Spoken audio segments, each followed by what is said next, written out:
देखो बच्चों, आज का जो टॉपिक है तुम सबों के लिए और तुम सबों की परीक्षा के लिए,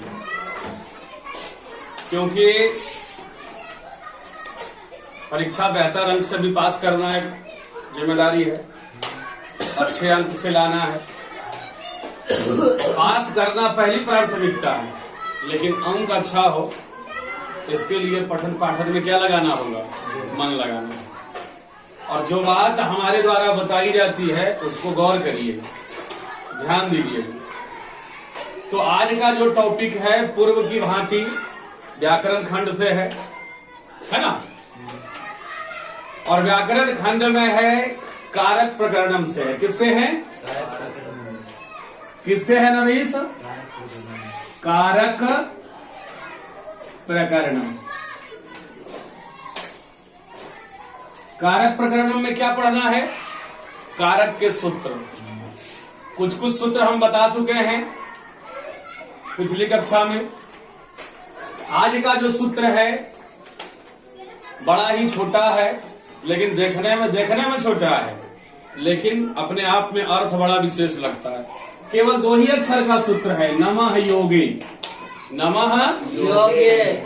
लेकिन इससे 5-7 प्रकार के अनुवाद बनते और परीक्षा में ऑब्जेक्टिव में और अनुवाद में आ सकता है। देखा जाए एक बार परिचय क्या लिखा हुआ है? कारक के सूत्र। कारक के सूत्र क्यों संस्कृत में पढ़ना जरूरी है? क्योंकि कारक के सूत्र के नियम पर अनुवाद जो बनते हैं वो उचित बनता है। विभक्ति का प्रयोग कहाँ होना चाहिए सार्थकता के साथ, इसलिए कारक के सूत्र पढ़ना पड़ता है। कौन सा कारक है? संप्रदान। कौन सा कारक है? जैसा कि नाम से परिभाषा याद करिए, संप्रदान, सम मने बराबर, प्रदान करना, पूर्ण रूप से प्रदान करने वाले कारक को हम संप्रदान कारक कहते हैं। यानी कि कर्ता जब क्रिया करेगा तो क्रिया में वो काम करेगा और अपने कर्म के माध्यम से जिसे खुश कर दे वह संप्रदान कारक है। विभक्ति देख लिया जाए, यहाँ विभक्ति आती है को और आता है के लिए। को और के लिए।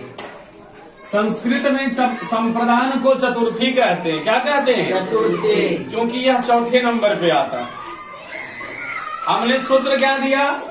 नमः योगे चतुर्थी। क्या सूत्र दिया? नमः योगे चतुर्थी। नमः योगे चतुर्थी। आगे देखिएगा, इसमें 4-5 चीज दिए हैं। पहला हमने क्या दिया? नमः। क्या दिया? नमः। उसके बाद क्या दिया? स्वस्ति। क्या दिया? स्वस्ति। क्या दिया? स्वस्ति। उसके बाद क्या दिया? स्वाहा। जब आप घर में पूजा पाठ करते हो तो पंडित जी जब हवन कराते हैं क्या बोलते हैं? स्वाहा। अग्नये स्वाहा, वायवे स्वाहा, राहवे स्वाहा बोलते हैं ना। चलिए, उसके बाद स्वधा। उसके बाद स्वधा। स्वधा नहीं रे, स्वधा। क्या? स्वधा। उसके बाद है अलम और है वखत। क्या है? वखत। उसको सा भी पढ़ सकते हैं, वसत या वखत। अब देखिएगा, तो नमः के अलावे क्या है ये सूत्र? देखिएगा, नमः का अर्थ नमस्कार करना या प्रणाम करना। नमः का अर्थ नमस्कार करना या प्रणाम करना। जैसे अंग्रेजी में आप किसी को प्रणाम करते हो तो good morning, good evening, good afternoon कहते हो। तो अगर हम संस्कृत में अगर नमस्कार करेंगे, प्रणाम करेंगे, तो वहाँ प्रणाम करने में जिसको प्रणाम किया जाए उसमें हम चतुर्थी विभक्ति को लगाएंगे। तो एक तरह से आप अभिवादन भी सीख रहे हो संस्कृत में। तो प्रणाम करना या नमस्कार करना। अब बात बताई जा रही है कि नमस्कार और प्रणाम करने के अर्थ में संप्रदान कारक का कैवी विभक्ति? अरे संप्रदान तो खुद चतुर्थी है, कारक का चतुर्थी विभक्ति लगती है नमस्कार और प्रणाम करने में। दूसरी बात है कि इन सब के अलावे केवल नमस्कार और प्रणाम तक ही सीमित नहीं है। नमः योगे चतुर्थी केवल नमस्कार और प्रणाम तक ही सीमित नहीं है। ठीक है ना? क्या कहता है देखते जाइएगा। स्वस्ति का मतलब हो गया कल्याण। क्या हो गया? कल्याण। जैसे राजा बोला प्रजा का कल्याण हो, ठीक है ना। स्वाहा का मतलब होता है देवताओं की आहुति। देवताओं की आहुति। जब हम हवन करते हैं तो वहाँ हम देवताओं को आहुति देते हैं। क्या देते हैं? आहुति। तो हम जिस भी देवताओं की आहुति देंगे वहाँ हम चतुर्थी विभक्ति लगाएंगे। क्या लगाएंगे? चतुर्थी विभक्ति। चतुर्थी विभक्ति लगाएंगे। उसी प्रकार हम कहते हैं गणेश स्वाहा, राहवे स्वाहा, केतवे स्वाहा, कहते हैं ना। विभिन्न मंत्रों का उच्चारण किया, लेकिन चतुर्थी विभक्ति। अब देखिए स्वधा का अर्थ हो गया पितृ को अर्पित।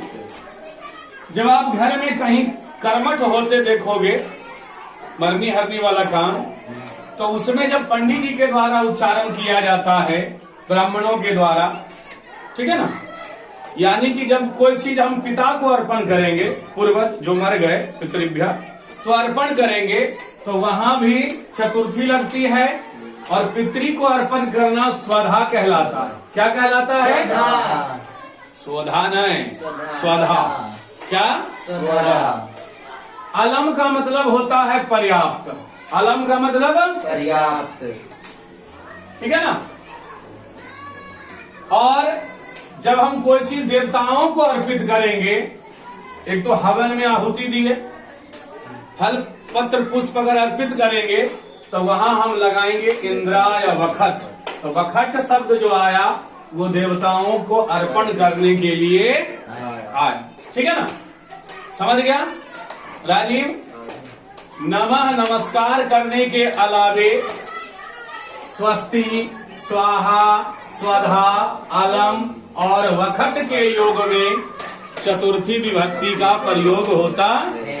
नीचे देखिएगा, एग्जाम्पल हम दे दिए। यथा गणेश को प्रणाम है। गणेश को प्रणाम है। प्रणाम किसको है? गणेश को। द्वितीय विभक्ति है, लेकिन प्रणाम करने के अर्थ में चतुर्थी।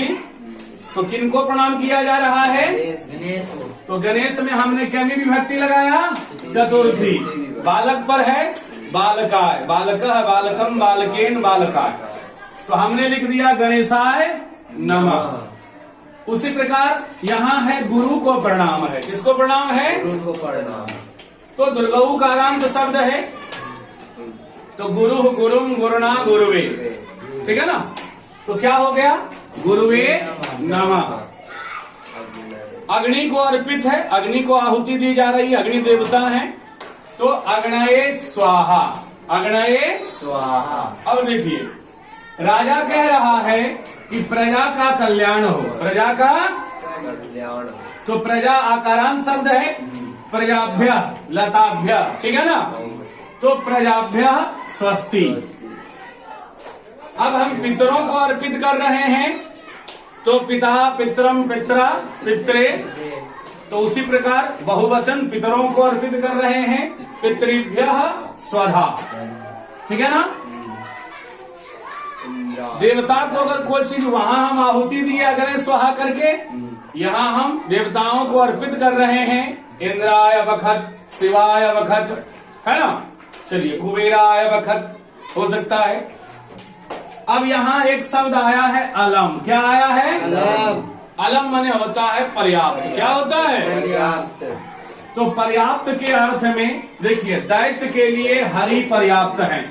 तो किसके लिए हरि पर्याप्त है? तो दैत्य के लिए, तो दैत्येभ्य लग गया, बहुवचन है नहीं, तो दैत्येभ्य हरि है अलम। समझा? कहीं कोई दिक्कत है? देख लिया जाए एक बार अंकित करके। ठीक है ना। ठीक।